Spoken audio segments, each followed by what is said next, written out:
I'm sorry. I know I was supposed to put a video out 2 weeks after episode 2, but I just got busy and I have to prioritise other things over the channel at the moment.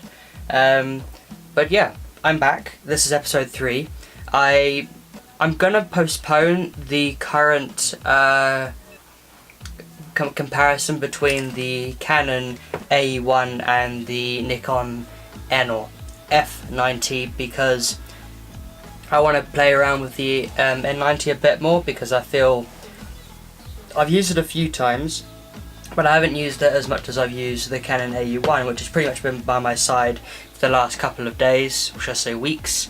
So yeah, I'm gonna postpone on that, but I've still got a lot of things to tell you guys. First of all, I've now got a scanner, so I'll be doing a little review later on in the video about some of the pictures I took and what film I used. And I've also purchased myself some more Kodak Portra 400, which I'll hopefully be using on a camping trip in July. So yeah, let's crack on. This is Let's Talk Gear episode 3. So before I dive into the film stuff, I have been given a Olympus Tough camera, which has been quite impressive, I must say. I've currently got it doing a time lapse at the moment. It's very small, very tiny, but I have to say the wide angle on it is amazing. Once you see it, you understand what I mean. And I also do a little video to show you how much it's like picked up. It's absolutely incredible. So I've been playing around with that one. I'm looking to do some more video testing later on down the way, so that might appear up in episode 4. And I've also been given these lenses to play with on the iPhone 6. So here's the iPhone 6, and here are the lenses. Now, it's by a company called Suri, which are these guys, and now they normally make tripods, and then they started making these things, little iPhone lenses. Now, the way that it works, there's your lens, and you've got this adapter. Now all you got to do, put the adapter on so it matches up, and it just slots on like that. Easy peasy, right? And then this is currently a 18mm, and just like a SLR, you line it up and then you twist, and then it's on. And there you go. That's the guy right there. Now I have to say, I've been very impressed with the actual picture quality it comes out as. The lens doesn't soften the picture, it keeps it nice and sharp. Build quality, amazing. One thing I had a bit of trouble with, which I'm kind of having trouble with now, is getting it on. That was the one little problem I had, but other than that it just goes on. It's incredible. So you get 3 different options. You've got the 18mm, which is this guy here.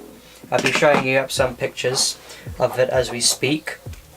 And then you have the 60mm. Now the 60mm I didn't think I was going to use as much, but I did find myself using it quite a fair bit, because it turns everything into like a portrait look. So like on the iPhone 7 you've got that portrait effect. This sort of does the same thing, but without that crazy background blur, or some people like to call bokeh. So yeah, I've been really enjoying it. I was playing around with it on the beaches. You'll see the pictures coming up now, and I was really impressed. One other thing I like about it, as well as having it on the front like so, you can also have it on the back as well. So I can turn it around and I can pop it on. So it does make it a little top heavy, but you don't have to have both on, nor do you have to have either. You can have them in your pocket and then just pop the one that you want on, and it's really nice. What you also get in the little box is you've got the little cap for the back, which just literally pops into place. Obviously because it's small it's easy to lose, but hey ho. You then got an actual cover which you put on the front as well, like so, and that goes for all the lenses. You've also got what is a fisheye lens, I believe, but I didn't get that one, so I can't review that one. And then I was also given a circular polarizer, which again I'll show you the difference, but again, very impressed. And I have to say, I've never been a fan of iPhone lenses. I've always been like, oh, well, it's just a cheap camera idea. But to see what they can do is actually really beneficial for me, because I've been able to realise that it's not about the best gear, it's not about spending loads, sometimes it's just about improving the camera you already have in your pocket. And these lenses have definitely done that for me. But there's a little catch. These guys are not the only one that are in the market. In fact, even Carl Zeiss are in the market, and they've introduced their EXO lens. Right, so it's a little tricky. You line it up and you gotta push. I'm using a fair bit of force to do that. And then there you go.